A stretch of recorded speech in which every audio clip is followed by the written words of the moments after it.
નમસ્કાર વિદ્યાર્થી મિત્રો, વિદ્યાકુળમાં આપ સૌનું હાર્દિક હાર્દિક હાર્દિક સ્વાગત કરવામાં આવે છે. ચલો, જેટલા પણ વિદ્યાર્થી મિત્રો મારી જોડાઈ ગયા છે ઝડપથી હાય હેલો લખી આપો, જેથી આપણે ક્લાસની શરૂઆત કરી દઈએ. Right? Okay okay okay okay yes. Chapter number 5 chapter number 5 chapter number 5 હજુ પણ આવતા સોમવારે આવતા ગુરુવારે ચેપ્ટર નંબર 5 જ રહેશે. રાઈટ?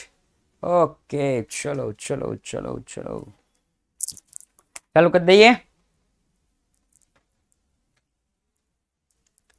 યસ, ઓકે, ચાલો. ચેપ્ટર નંબર 5 ચેપ્ટર નંબર 5 આજે એક દાખલો છે. રાઈટ? ઓકે, કઈ વિગત કઈ બાજુ આવે એ મેં તમને સમજાવી દીધું.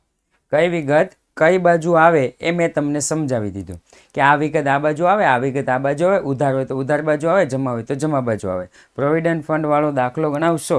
પ્રોવિડન્ટ ફંડ આપણા સ્વાધ્યાયના દાખલામાં છે? હા છે, તો આવી જશે. હો, સ્વાધ્યાયના દાખલામાં હશે તો આવી જશે, ટેન્શન નહીં. ઓકે, ચાલો. કઈ વિગત કઈ બાજુ?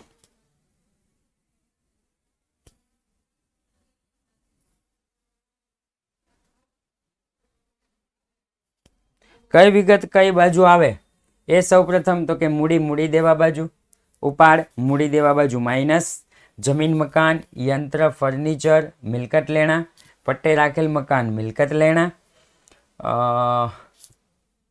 વેચાણ તો કે વેપાર ખાતાની જમા બાજુ, ખરીદ પરત તો કે ખરીદીમાંથી બાદ, દેવાદાર તો કે મિલકત લેણા, દત્તુ પાસેથી લોન તો કે મૂડી દેવા, ખરીદી તો કે વેપાર ઉધાર, વેચાણ પરત તો કે વેચાણમાંથી માઇનસ, નૂર જકાત તો કે વેપાર ખાતાની ઉધાર બાજુ. ભાઈ, પટ્ટે રાખેલ મકાન એટલે શું? આ જરા જણાવી દેજો. પટ્ટે રાખેલ મકાન એટલે શું?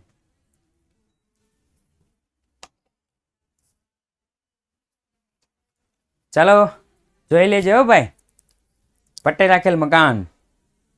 ઓકે, ચાલો. એના પછી તો કે નૂર જકાત વેપાર ઉધાર, પરચુરણ ખર્ચ નફા નુકસાન ઉધાર, વીમા પ્રીમિયમ નફા નુકસાન ઉધાર, ઘાલખાદ નફા નુકસાન ઉધાર, ઘાલખાદ અનામત નફા નુકસાન ઉધાર માઇનસ, દેવાદાર પર વટાવ અનામત. સાહેબ કાંઈ ખબર ન પડે, જમા બાજુ છે ને, નફા નુકસાન જમા. મળેલ કમિશન નફા નુકસાન ઉધાર, મળેલ કમિશન નફા નુકસાન જમા, માલનો સ્ટોક એટલે કે શરૂઆતનો સ્ટોક છે વેપાર ઉધાર, પગાર નફા નુકસાન ઉધાર, મજૂરી નફા નુકસાન ઉધાર, લેણદાર મિલકત કઈ બાજુ? મૂડી દેવા બાજુ. ઓકે, ત્યાર પછી ડેડ સ્ટોક સ્ટોક મિલકત લેણા, બેંક ઓવરડ્રાફ્ટ મૂડી દેવા, રોસી બેસી પાસ મિલે, આમા ગાભા વેપાર ઉધાર, જામા ગાભા નનું ઉધાર, હુંડીઓ બે બાજુ છે, બે બાજુ લખી દો વટાવ, બે બાજુ છે નફા નુકસાનની બે બાજુ લખી દો. સૌ પ્રથમ તો કે પહેલો હવાલો. સૌ પ્રથમ હવાલા નંબર 1. 31/3/15 ના રોજ સ્ટોકની કિંમત 50,000 છે. એકદમ સિમ્પલ કરી નાખ્યું છે. સ્ટોકની કિંમત 50,000 છે. આખર સ્ટોકની બે અસર, વેપાર ખાતાની જમા બાજુ અને બીજી અસર મિલકત લેણા બાજુ. રેડી? વેપાર ખાતાની જમા બાજુ અને મિલકત લેણા બાજુ. યસ. તો પેલા ભાઈ મને પ્રોવિડન્ટ ફંડ કીધું હતું.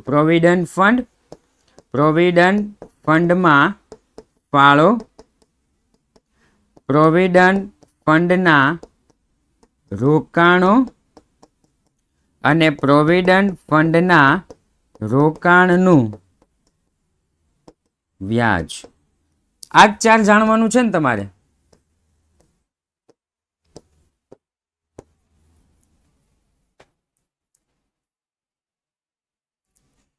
Okay okay okay okay okay ચાલો. પ્રોવિડન્ટ ફંડ તો કે કોઈ પણ કર્મચારી કોઈ પણ કંપનીમાં કામ કરતા હોય ત્યારે એને જે સેલરી આપવામાં આવે એ જે સેલરીમાંથી કંપની અમુક રકમ પોતાની પાસે રાખે છે. કંપની અમુક રકમ પોતાની પાસે રાખે છે. પછી જ્યારે એ કર્મચારી જ્યારે નિવૃત્ત થાય ત્યારે એ બધી જ રકમ એમને આપી દેવામાં આવે, એક સાથે આપી દેવામાં આવે. રેડી? કંપની એના જીવનકાળ દરમિયાન જે પણ કર્મચારી છે એની સેલરીમાંથી અમુક રકમ પોતાની પાસે રાખી મૂકે અને જેવો જ એક કર્મચારી નિવૃત્ત થાય તો નિવૃત્તિની સાથે બધી જ રકમ તેને દેવામાં આવે છે.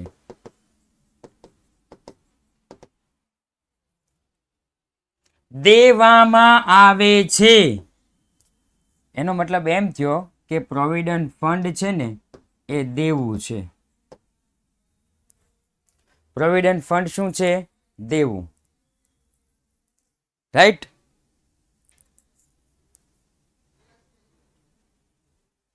એની અસર નહીં ફાવે. ભાઈ દેવું ક્યાં આવે? તો કે મૂડી દેવા બાજુ. સિમ્પલ. દેવું ક્યાં આવે? મૂડી દેવા બાજુ. પછી પ્રોવિડન્ટ ફંડમાં ફાળો. પ્રોવિડન્ટ ફંડમાં ફાળો. અહીંયા આપણે ફાળાને ખર્ચ સમજવાનું કે સાહેબ આ જે કર્મચારી છે નિવૃત્ત થયો છે તો એને તમે પ્રોવિડન્ટ ફંડ આપો છો તો આપણને એમ થાય કે બહુ કર્મનિષ્ઠ કર્મચારી છે એને પ્રોવિડન્ટ ફંડ આપીએ અને પ્રોવિડન્ટ ફંડની સાથે સાથે એને બીજી એક્સ્ટ્રા રકમ પણ આપીએ. એનો મતલબ એમ થયો કે આટલું આપણું નુકસાન જાય. ખર્ચ નો કહેવાય, નુકસાન જાય. ઓકે? એટલે કે ફાળાને એક પ્રકારનો ખર્ચ સમજી લેવાનો. ખર્ચ સમજો એટલે કે નફા નુકસાન ખાતાની ઉધાર બાજુ. ખર્ચ સમજો એટલે નફા નુકસાન ખાતાની ઉધાર બાજુ પર. રાઈટ? ઓકે, ચાલો એના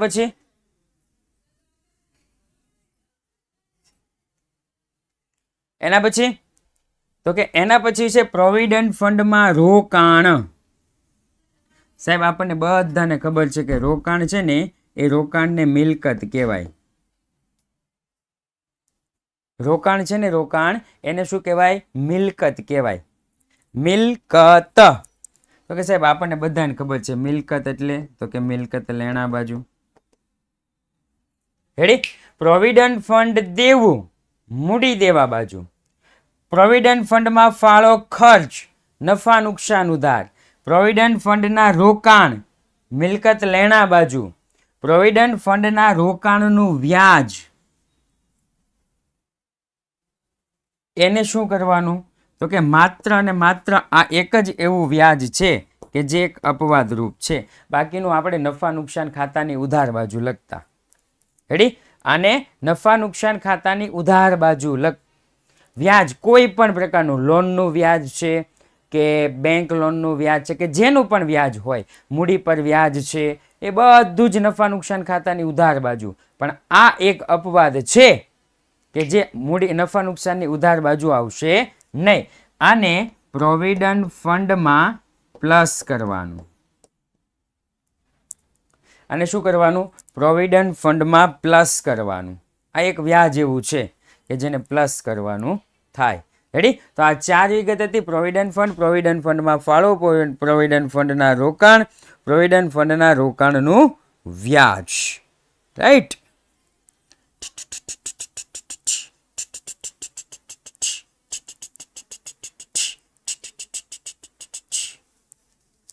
અરે ભૂલ થઈ ગઈ.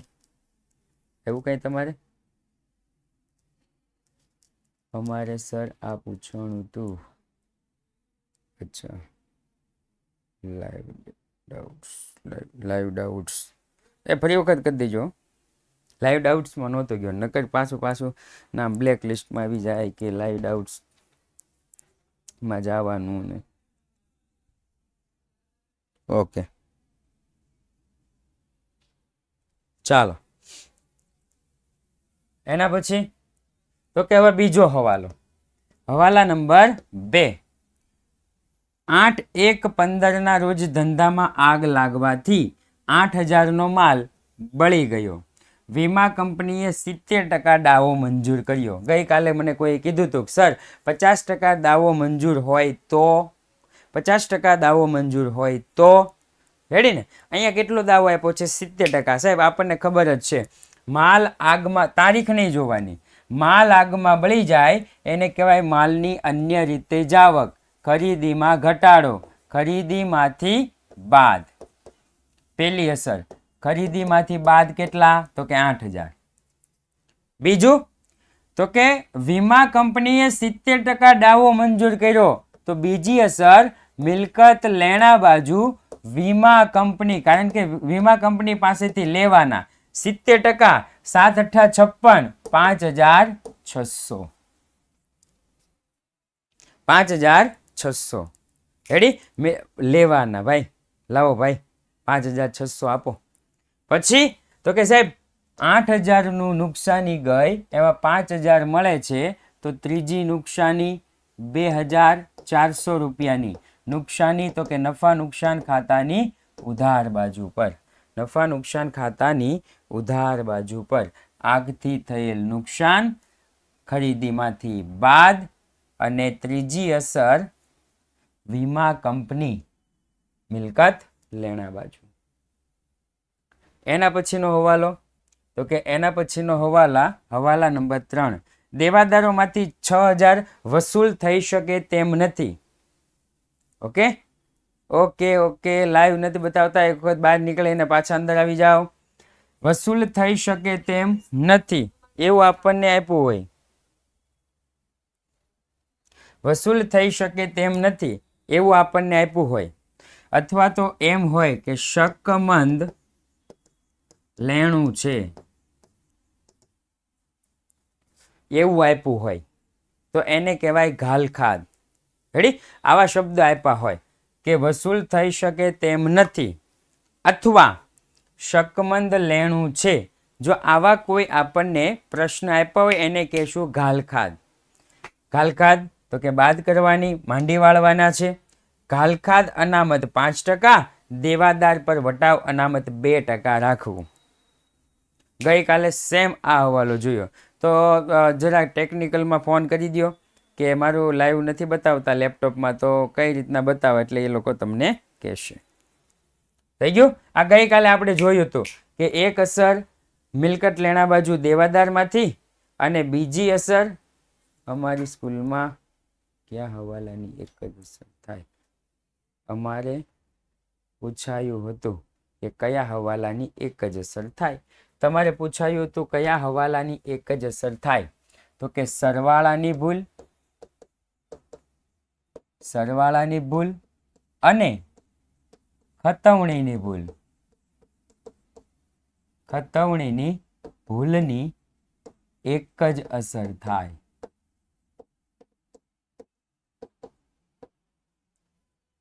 રેડી?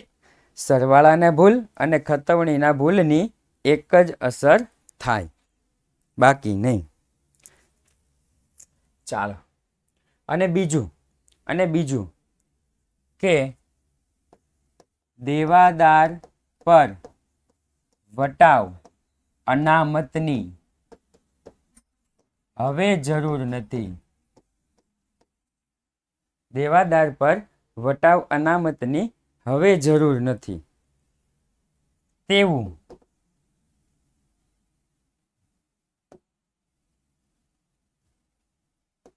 તેવું હવાલામાં આપેલ હોય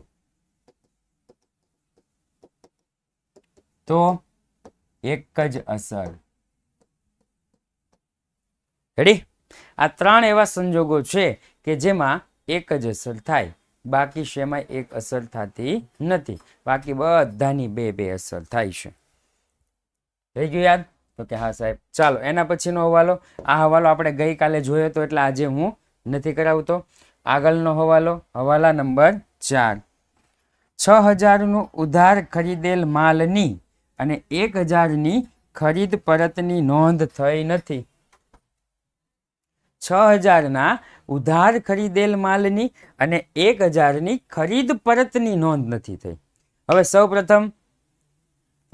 સૌપ્રથમ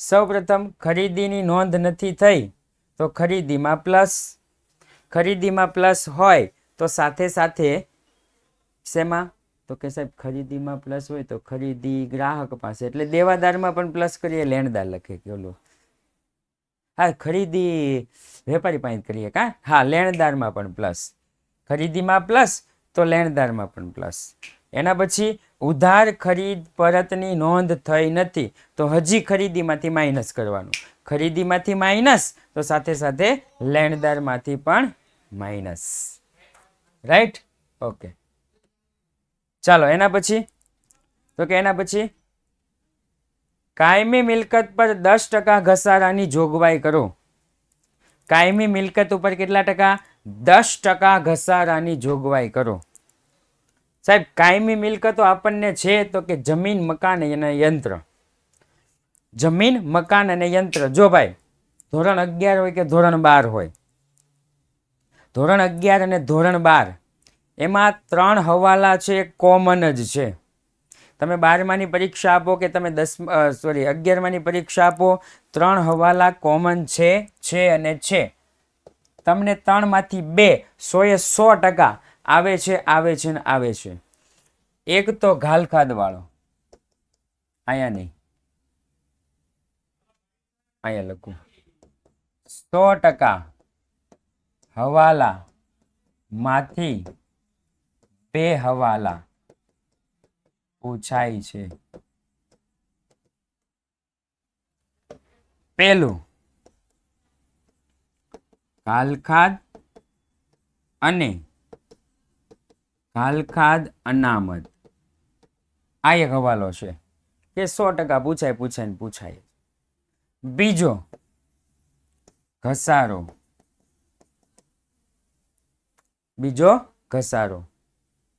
ઓકે કાલે ક્યાં છે લેક્ચર હવે કાલથી સ્ટેટનો લેક્ચર શરૂ થાય ને એમાં એવું છે કે ઘણા શિક્ષકો છે ને એ ઘણા શિક્ષકો એ લોકોને શું હોય કે બોર્ડનું સેન્ટર ને એવું હોય તો બોર્ડવાળા 6:30 સિવાય ફ્રી ન થાય નકર અત્યાર સુધી રેગ્યુલર ચાલતું જ ને આ થોડી બોર્ડની પરીક્ષા છે ત્યાં સુધી પછી તો કે પછી પણ લેક્ચર થોડો લેટ જશે કદાચ 6:15 થાય ઓકે 16 તારીખ પછી પણ લેક્ચર કદાચ મોડો થઈ શકે છે એકાઉન્ટનો કારણ કે હું જવાનો છું પેપર ચેકિંગમાં અને પેપર ચેકિંગમાં હું જવાનો છું એટલે 22, 23, 24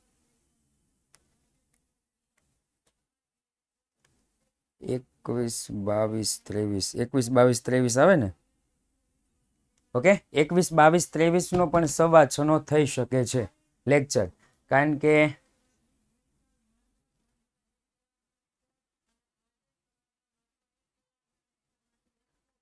હા એ હું સમજી ગયો આસિફાબેન પણ મારી પણ મજબૂરી છે હવે માની લો કે મારે અહીંયાથી જે પેપર ચેકિંગ છે ને એ પેપર ચેકિંગ 12 કિલોમીટર દૂર છે રાઈટ હવે એ લોકો મને 5 વાગે છૂટા કરે તો હું અહીંયા પહોંચતા થોડી વાર લાગે અને બોર્ડના પેપર ચેકિંગના ઓર્ડર આવ્યા હોય ને તો પછી જવું પડે કારણ કે એ લોકો પછી કાયદેસરની કાર્યવાહી કરે ને એવું કંઈ હોય અને શું છે કે એક પ્રકારનો અમને પણ અનુભવ થાય બોર્ડના પેપર ચેકિંગ કરવા જઈએ ને તો અમને પણ અનુભવ થાય કે બાળક આવું પૂછ્યું હોય ને તો આવું લખીને આવે જેથી આપણે ઓનલાઈનમાં ભણતા બાળકોને પણ કહી શકીએ કે જો આવા બાળકો આવી ભૂલ કરે છે તો તમે ધ્યાન રાખજો આ બાળકો આવી ભૂલ કરે છે તો તમે ગઈકાલે પણ મેં ઉદાહરણ આપ્યું હતું રેડી કે બાળક સૂતો નહોતો એને વાર્ષિક હિસાબમાં અસર આપી દીધી એવું તો એના ઉપરથી તમને પણ શીખવા મળે ને તમને પણ જાણવા મળે ઘણું કોમેડી પણ આવે એક વર્ષે કેવું થયું હતું હા કોરોના વખતે બોર્ડના પેપર ચેકિંગમાં થયા કારણ કે ત્યારે એવું હતું કે બીજા કોઈને બહાર નહોતા નીકળવા દેતા માત્ર ને માત્ર શિક્ષકો અને ડૉક્ટર નર્સ એટલાને જ બહાર નીકળવાનું હતું. અને શિક્ષકોને પણ બહાર નીકળવાનું શું હતું તો કે એ લોકોને પણ પાસ આપી દીધા હતા કે સ્કૂલવાળા તરફથી, ગવર્મેન્ટ તરફથી, ડીઓ તરફથી પાસ આપી દે કે તમે કોઈ પણ પોલીસવાળા રોકે તો આ પાસ તમારે બતાવી દેવાના એટલે તમને જવા દેશે અને કોરોના પણ તમને નહીં થાય. રેડી? તો જ બોર્ડના પેપર ચેકિંગમાં બોલાવ્યો હોય ને કે આ પાસ બતાવશો એટલે તમને કોરોના નહીં થાય ભાઈ. રાઈટ? એટલે બધા શિક્ષકો જાતા. તો એ સમયે શું કહેવાય, 100 રૂપિયાની નોટ નીકળે. બોલો, એક સાહેબ છે એને પેપરની અંદરથી 100 રૂપિયાની નોટ નીકળી, અંદર મોબાઈલ નંબર એ લખ્યો હતો. આવા આવે. બોલો બોલો, સાહેબ મહિનાના 60,000-70,000 રૂપિયા કાઢતો હોય એને તમે 100 રૂપિયા આપો અને મોબાઈલ નંબર આપો, આવું હોય? સાહેબે સીધી ઉપર જ જાણ કરી દીધી કે તમારે જે કરવું હોય એ કરો, હું આમાં હલવાવો જોઈએ નહીં, નકર સાહેબને પછી લાગી જાય. રેડી? એટલે સીધા આવા ધતિંગ કરવાના જ નહીં. નો આવડે ને તો એને રિલેટેડ કંઈક લખી નાખો, નો આવડતું હોય ને તો એને રિલેટેડ કંઈક લખી નાખો, પણ કોરું મૂકીને આવો ને. કાલના જ ન્યૂઝ છે, જોયું? આખી સ્કૂલ સસ્પેન્ડ, આખી સ્કૂલ સસ્પેન્ડ. કાલના જ ન્યૂઝ છે. હવે આ હું વાંચતો જ તો કે આખી સ્કૂલના શિક્ષકોય સસ્પેન્ડ ને બાળકોય સસ્પેન્ડ ને 3 વર્ષ સુધી હવે બધાને ઘરે પડ્યું રહેવાનું. બારીમાંથી કંઈક ચોરી કરાવતા હતા, બારીમાંથી. ઓલા યુપી એમપીના વિડીયો જોઈ બારીમાંથી ચોરી કરાવતા હતા. તે પોગી ગયા ભાઈઓ. ગુજરાતમાં એટલું બધું સહેલું નથી ચોરી કરવાનું, બહુ અઘરું છે. કેમેરામાં રેકોર્ડ થાય, શિક્ષક જોતા હોય એ તો સાચું, કેમેરામાં રેકોર્ડ થાય, રેન્ડમલી કોઈ પણ સ્કૂલના કેમેરા ચેક કરવામાં આવે અને એ ચેકમાં જો બાળક પકડાય તો બાળકના મમ્મી પપ્પા, શાળામાં શિક્ષક જે હતા એના આચાર્ય, એને સંભાળવાવાળા બધાને સીધું ગાંધીનગરનું તેડું આવે કે ભાઈ તમે બધા આવી જાજો, તમે બધાએ બહુ સરસ કામ કર્યું છે કે એક બાળક ચોરી કરતો પકડાનો છે ને તમે સ્કૂલવાળાએ જાણ કરી નથી. આવું થાય. એટલે જેટલું આવડે એટલું લખવું, ન આવડે એટલું એને રિલેટેડ લખવું. ચેપ્ટર 5માંથી કેવી ટ્વિસ્ટ કરીને પૂછાઈ શકે કોને. હજી તો આ 11માં એવું કાંઈ ન હોય હો. 11માં ટેન્શન લ્યો, 11માં એવું કાંઈ નહીં.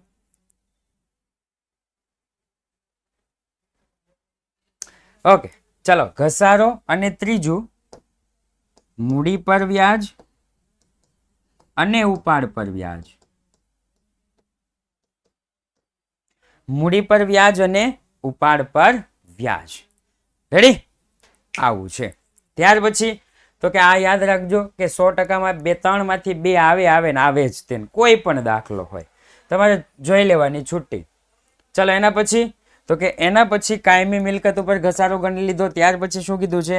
વીમા પ્રીમિયમના 3200 આવતા વર્ષના છે. આવતા વર્ષના એનો મતલબ એમ થયો કે અગાઉથી ચૂકવેલ. આવતા વર્ષના એનો મતલબ શું થયો? અગાઉથી ચૂકવેલ છે. રેડી? તો કે હા સાહેબ, અગાઉથી ચૂકવેલ છે. અગાઉથી ચૂકવેલ તો કે સૌપ્રથમ વીમા પ્રીમિયમમાંથી બાદ કરવાનું અને બીજી અસર અગાઉથી ચૂકવેલા હોય તો લેવાના, મિલકત લેણા બાજુ. વીમા પ્રીમિયમમાંથી બાદ અને મિલકત લેણા બાજુ. આમાં ઘણા બધા વિદ્યાર્થી મિત્રો ગોથા ખાઈ જાય છે.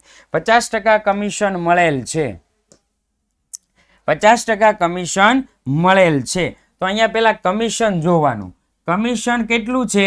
તો કે 6000. આ 50% જ છે, બીજું 50% એમાં ઉમેરવાનું છે, બીજું 50% એમાં ઉમેરવાનું છે. આ તો માત્ર 50% જ છે. તો 6 દુ 12, 12,000 રૂપિયા. કેટલા? 12,000 રૂપિયા. રેડી? ત્યાર પછી તો કે સાહેબ ગુપ્ત હવાલો. પટ્ટે રાખેલ મકાન, પેલા મિલકત લેણા બાજુ લખી દેવાનું, પછી એની માઇનસ માંડવાળ. માંડવાળ કઈ રીતના? તો કે સાહેબ પટ્ટે રાખેલ મકાન છે કેટલાનું? તો કે સાહેબ 45,000નું. પછી તો કે ક્યારથી છે તો કે 1/4/14 એટલે કે શરૂઆતથી છે. કેટલા વર્ષ માટે તો કે 5 વર્ષ માટે. બસ પતી ગયું. 25 ને 5 નવા 45 9,000. 9,000 રૂપિયા શું કરવાની સાહેબ? માંડવાળ. અને માંડવાળને એક પ્રકારનો શું કહેવાય? ઘસારો. માંડવાળને એક પ્રકારનું શું કહેવાય સાહેબ? ઘસારો. ઓકે, 1/4 ને બદલે અડધી આવૃત્તિ હોય તો એવું નહીં પૂછાય. ઓકે, અડધું હશે એવું હશે નહીં. જો અડધું હોય તો અગાઉથી હશે. એટલે 2014, 2013 નહીં, 13 નહીં, 2012, 1/7/2012 થી એવું હશે અગાઉનું વર્ષ. એ જ્યારે આવશે ત્યારે શીખવાડીશ. નહીં હોય તો એ ધોરણ 12 માં આવશે. શેમાં આવશે? ધોરણ 12 માં. ધોરણ 12 માં આવે ને એટલે ધોરણ 12 માં જો આવું હોય, માંડવાળ બરાબર પટ્ટાની મિલકત છેદમાં કુલ વર્ષ માઇનસ વીતેલા વર્ષ. કુલ વર્ષ માઇનસ વીતેલા વર્ષ. ક્યારે? તો કે અહીંયા 2014 છે ને એના બદલે 2012 હોય તો, 2014 ને બદલે 2012 હોય તો, નહીતર નહીં. ઓકે, આવું સૂત્ર છે. 11માં 12માં ખબર નથી પણ એક વખત આવશે. ચાલો, બીજો ગુપ્ત હવાલો તો કે દત્તુ પાસેથી 12% દરે લીધેલી લોન 27,000. તો આપણે લોનનું વ્યાજ ગણવાનું તો કે હા સાહેબ, 27,000 ગુણ્યા 12% ગુણ્યા 10મા મહિનાની 1લી તારીખ એટલે 10મો ગણાય. 10, 11, 12, 1, 2, 3, 6 માસનું વ્યાજ ગુણ્યા 6/12 ગુણ્યા 6/12 1620. રાઈટ. ચાલો, આપણે 11માં હવાલા બધા છે ને એકદમ ઈઝી છે. 12માં જો કે ઈઝી જ છે પણ 11માં ઈઝી જ છે.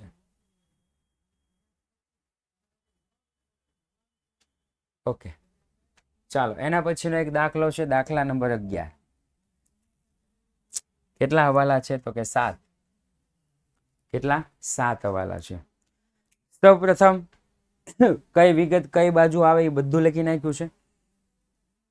ઉધારવાળી ઉધાર બાજુ લખવાનું, જમાવાળી જમા બાજુ લખવાનું. ઉધારવાળી ઉધાર બાજુ અને જમાવાળી જમા બાજુ.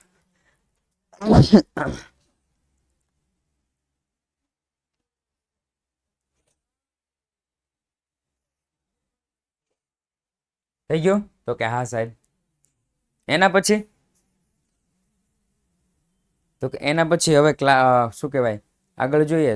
12મા ને 11મા ના એકાઉન્ટમાં શું કોમન છે? વાર્ષિક હિસાબ. શું કોમન છે ભાઈ? વાર્ષિક હિસાબ. ચાલો, સૌપ્રથમ આખર માલનો સ્ટોક 12,600 છે.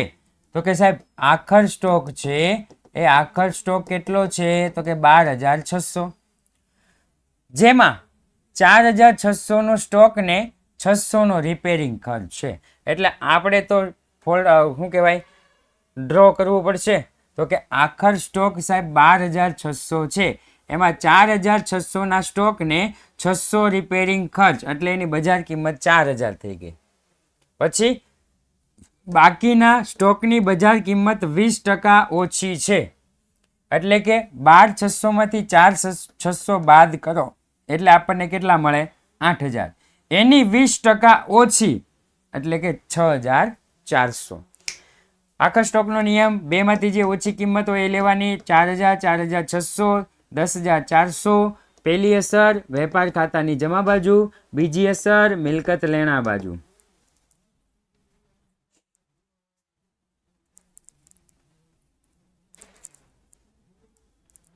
ચાલો એના પછી તો કે એના પછી બીજો એક હવાલો કીધો છે.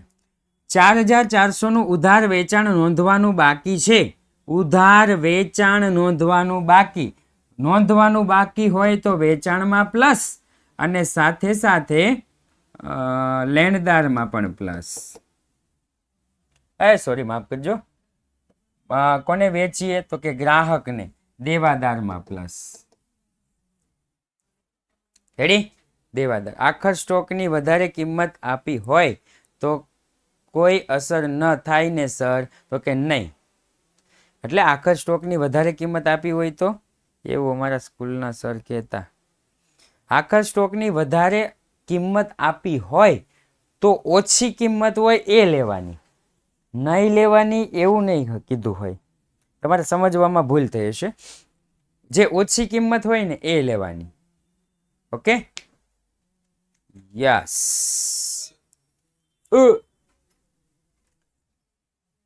ચાલો એના પછી તો કે એના પછી તારીખ 1/10/14 રોજ જાહેરાત ઝુંબેશ માટે થયેલ ખર્ચ જાહેરાત ઉપલક ખાતે લઈ ગયા.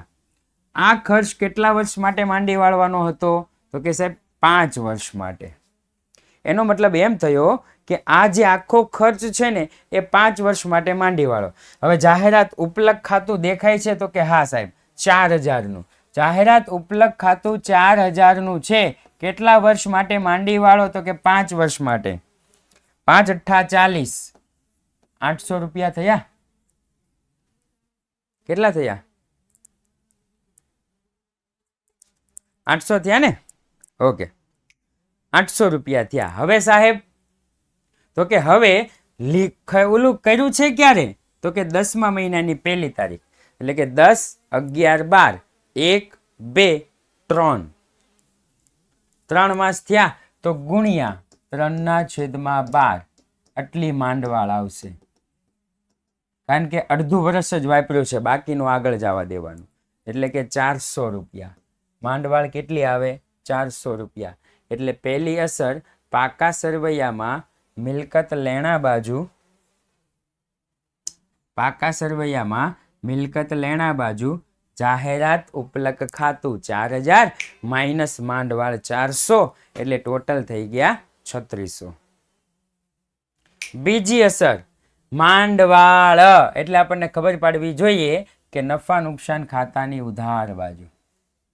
માંડવાળ એટલે આપણને ખબર પડી જાય કે માંડવાળ એટલે ઘસારો. માંડવાળ એટલે શું થાય? ઘસારો. માંડવાળ એટલે એક પ્રકારનો ઘસારો. અને ઘસારાની આપ સૌ કિંમત જાણો જ છો. ઘસારે કી આપ સબ કિંમત જાનતે હી હો.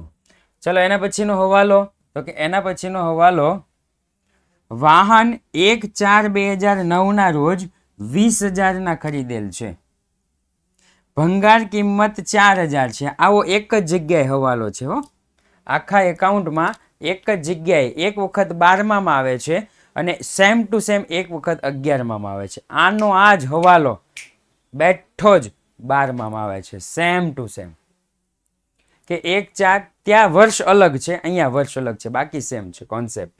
1/4/2009 ના રોજ ₹20,000 ખરીદેલ, તેની ભંગાર કિંમત 4000, અંદાજિત આયુષ્ય 10 વર્ષ. સીધી લીટીની પદ્ધતિએ ઘસારો ગણો. સાહેબ સીધી લીટીની પદ્ધતિ હોય ને તો ઘસારો પડતર કિંમત પર હોય. રેડી? અહીંયા આપણને પડતર કિંમત આપી નથી તો કે અહીંયા આપણે સૂત્ર મૂકવું પડશે. D = C - S/N. D = C - S/N. Okay, તો અહીંયા આપણને C એટલે કે ખરીદ કિંમત 20,000 રૂપિયા આપી દીધી છે. S એટલે સ્ક્રેપ વેલ્યુ છે 4000 રૂપિયા. N એટલે કે નંબર ઓફ યર્સ છે 10.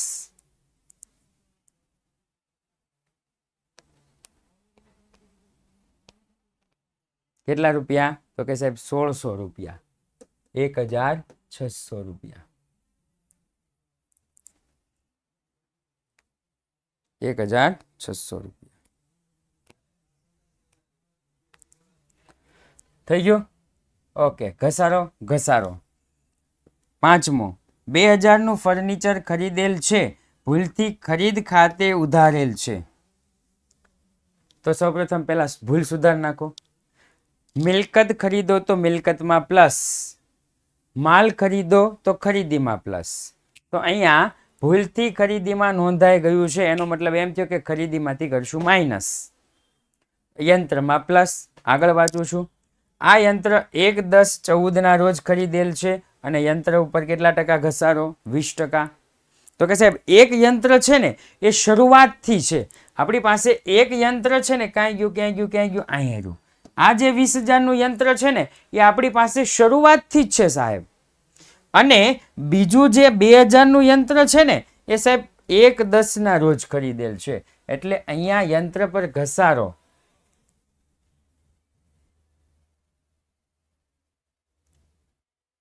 ફર્નિચર પર ઘસારો.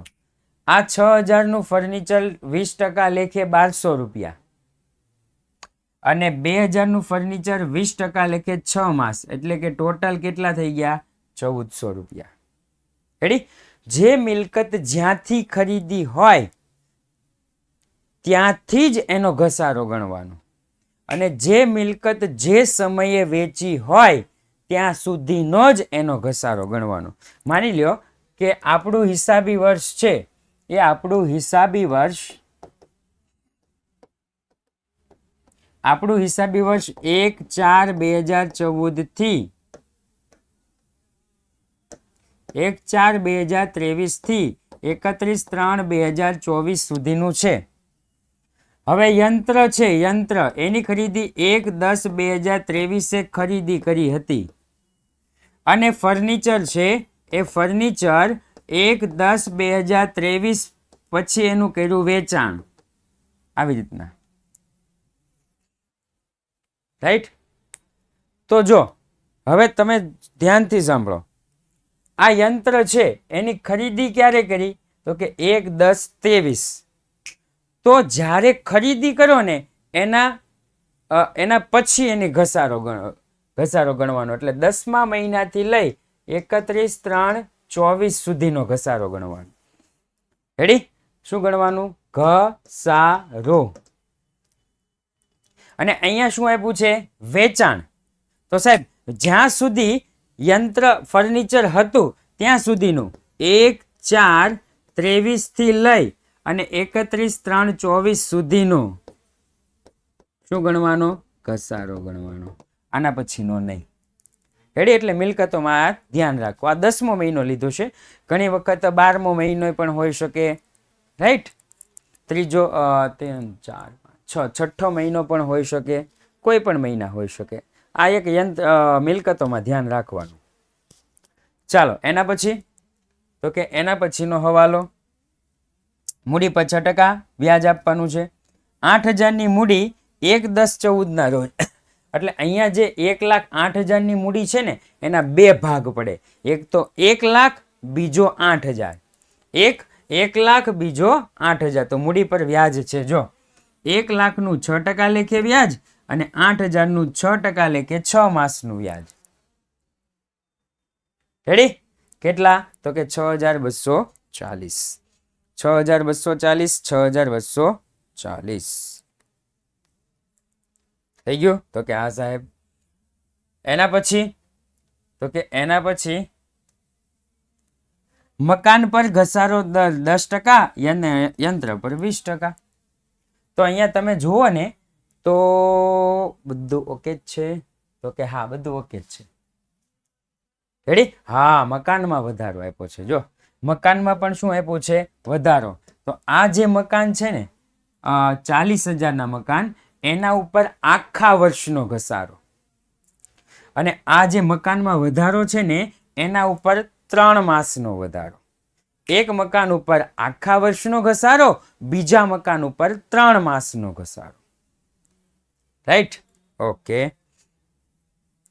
ચાલો બાકી તો કે જો રામ રહીમ કંપનીના શેરમાં રોકાણ. આમાં જો ટકાવારી આપી હોત ને તો ગુપ્ત હવાલો કહેવાય. આમાં ટકાવારી આપી હોય ને તો ગુપ્ત હવાલો કહેવાય. ટકાવારી નથી આપી એટલે ગુપ્ત હવાલો નથી. સાહેબ ટકાવારી આપી હોય તો શું કરવાનું? માની લો કે અહીંયા એવું કીધું હોય કે 10%ના તો આ એક પ્રકારનું રોકાણ થઈ ગયું. રોકાણ કરો એટલે એનું વ્યાજ મળે. આનું વ્યાજ મળે એટલે કે 10,000ના 10% શેરમાં રોકાણ છે ને એની નીચે એટલે કે મિલકત લેણા બાજુ લખી નાખવાના વ્યાજ, રોકાણનું વ્યાજ, અને બીજી અસર નફા નુકસાન ખાતાની ઉધાર બાજુ લખી નાખવાની. ઓકે, અહીંયા ટકાવારી આપી હોય તો, નહીતર નહીં. ચાલો બીજું તો યસ, અહીંયા એક ધ્યાન રાખવાનું હો, આવું પગારમાં પ્લસ નહીં કરવાનું, આવું વીમા પ્રીમિયમમાં માઇનસ નહીં કરવાનું. મેં તમને ગઈકાલે શીખવાડ્યું હતું કે કાચા સરવૈયાની એક જ અસર થાય અને એ પાકા સરવૈયામાં જ થતું હશે. આવું હોય ને, ચૂકવવાનું બાકી, મળવાનું બાકી, અગાઉથી ચૂકવેલ જે પણ હોય અગાઉથી મળેલ, આ બધાની અસર પાકા સરવૈયામાં કોઈ ને કોઈ જગ્યાએ થતી હશે, બીજી એક પણ જગ્યાએ થતી હશે નહીં. હવાલામાં આવે છે સર. ઓકે, શું આવે છે હવે હવાલામાં એ ખબર નથી મને. ઓકે,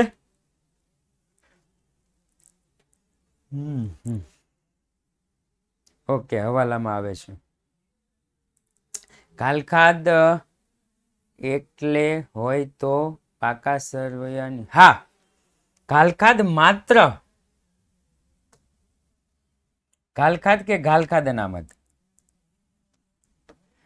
તમને ઘાલખાદ નહીં આપે, ઘાલખાદ અનામત જ આપશે. ઘાલખાદ અનામત માત્ર કાચા સરવૈયામાં આપેલ હોય,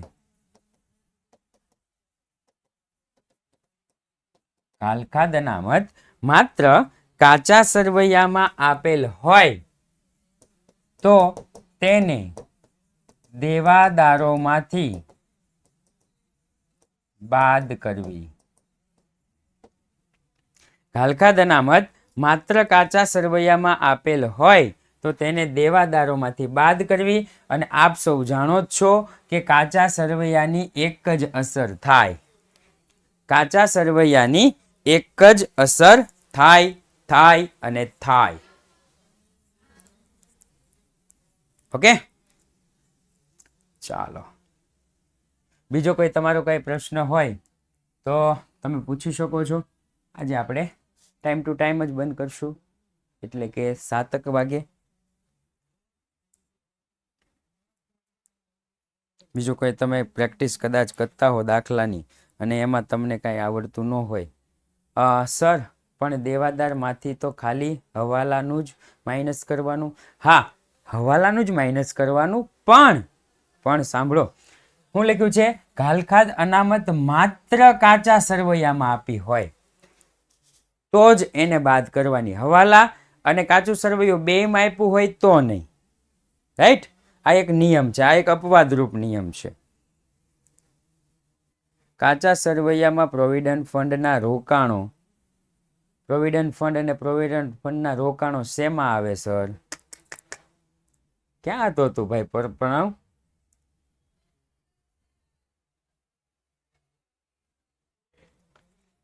ક્યાં હતો અત્યાર લગી?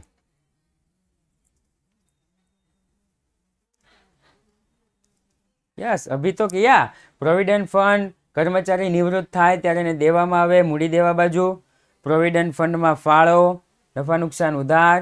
પ્રોવિડન્ટ ફંડમાં રોકાણ મિલકત લેણા અને પ્રોવિડન્ટ ફંડના રોકાણનું વ્યાજ પ્રોવિડન્ટ ફંડમાં પ્લસ. ઓકે, પતી ગયા પેજ ઊંચે રઘવન. સર, શેર પર રોકાણ માતકવી વાળો હવાલો ને તો બહુ કન્ફ્યુઝન થાય છે. હું લખ્યું શેર પર રોકાણ માંડીવાળી વાળો હવાલો, શેર પર રોકાણ માંડીવાળું,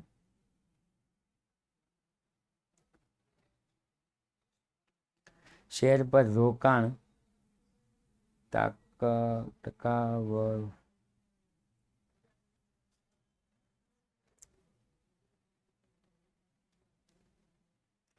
ટકાવારી. અચ્છા, એવો હવાલો ક્યાં છે? આ તો મેં બનાવ્યો હતો. શેર પર રોકાણ